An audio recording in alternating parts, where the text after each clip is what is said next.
Disable বলে কোনো কিছু নেই, স্পেশালি এবল, তারা বিশেষভাবে সক্ষম মানুষ।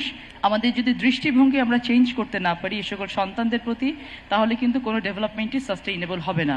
বর্তমান সরকার 31 দফার মাধ্যমে যেভাবে মানুষের দোরগোড়ায় গিয়ে মানুষের ভোট নিয়ে সরকার গঠন করেছে, তার মধ্যে একটি এজেন্ডা ছিল মানবিক বাংলাদেশ গড়া।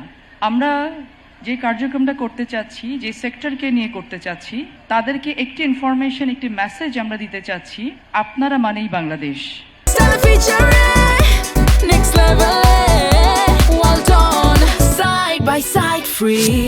প্রতিবন্ধীকে, প্রতিবন্ধিতাকে, প্রতিবন্ধীর পরিবারকে আমাদের সোসাইটিতে আন্ডারমাইন করা হয়, তাদেরকে মনে করা হয় তারা ডিফারেন্ট কোনো একটি বোধহয় গ্রহের মানুষ।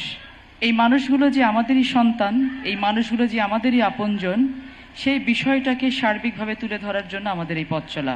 তাদের শিক্ষা ব্যবস্থাকে স্ট্রেনথেন করা, তাদের সেবাকে স্ট্রেনথেন করা, তাদের সেবার মান উন্নত করা, প্রত্যেকটি বাচ্চার, প্রত্যেকটি মানুষের যেই ধরনের থেরাপি প্রয়োজন সেই থেরাপিকে সহজ মূল্যে সহজলভ্য করা, ঘরের দোরগোড়ায় পৌঁছে দেয়া, প্রতিটি জায়গায় সেন্টার তৈরি করা, এই মানুষগুলোকে বাংলাদেশের ইকোনমিতে কানেক্ট করা, এই মানুষগুলোকে বাংলাদেশের মেইন স্ট্রিমে নিয়ে আসা হচ্ছে আমাদের এই পরিকল্পনার মূল উদ্দেশ্য। আমরা চাই, আপনি এখানে স্টলে ঘুরতে গিয়ে দেখবেন যে অসম্ভব সুন্দর সুন্দর অর্নামেন্টস তৈরি করা হয়েছে, অসম্ভব সুন্দর টেইলারিং করা হয়েছে, এগুলো কিন্তু তাদের হাতের করা। সো আমরা যেটা মনে করি যে ডিসেবল বলে কোনো কিছু নেই, স্পেশালি এবল, তারা বিশেষভাবে সক্ষম মানুষ।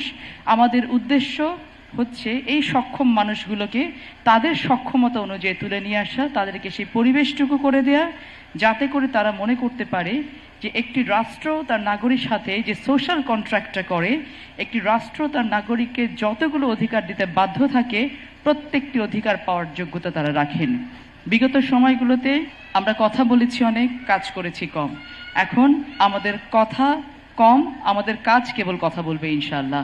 আমাদের প্রতিবন্ধী স্কুল রয়েছে অনেক, অসংখ্য প্রতিবন্ধী স্কুল, কিন্তু মনিটরিংয়ের অভাবে এই স্কুলগুলো যে পারপাসে করা, সেই পারপাস সার্ভ করছে কিনা সেটা আমাদের কিন্তু এখনো নখদর্পণে নেই। একটি মা কিন্তু তার জীবনের সব কিছু বিলিয়ে দেয় একটি প্রতিবন্ধী বাচ্চার জন্য। আমরা সেই পরিবারকে সে মেন্টাল সাপোর্টটুকু দিতে চাই, আমরা সেই পরিবারকে এতটুকু বলতে চাই যে পুরো বাংলাদেশ আপনাদের সাথে রয়েছে, আপনার সন্তান মানে আমাদের সন্তান, এবং আপনার সন্তানের ভিতরে যেই স্পেশালিটিটা আছে সেই স্পেশালিটি নিয়ে তিনি বড় হবেন, তিনি নিজে কর্মক্ষম হবেন এবং তিনি নিজেরটা নিজে করে খেতে পারবেন। আমাদের যদি দৃষ্টিভঙ্গি আমরা চেঞ্জ করতে না পারি এ সকল সন্তানদের প্রতি, তাহলে কিন্তু কোনো ডেভেলপমেন্টই সাস্টেইনেবল হবে না। আমরা যেই জায়গাতে আছি সেই জায়গা থেকে যেন আমাদের দৃষ্টিভঙ্গি চেঞ্জ করে এই সন্তানগুলোকে নিজেদের সন্তান মনে করে তাদের জন্য, তাদের সহানুভূতির জন্য এগিয়ে যাই, তার পরিবারের সহানুভূতির জন্য এগিয়ে যাই এবং তাদেরকে মানুষ হিসেবে আমরা ট্রিট করি।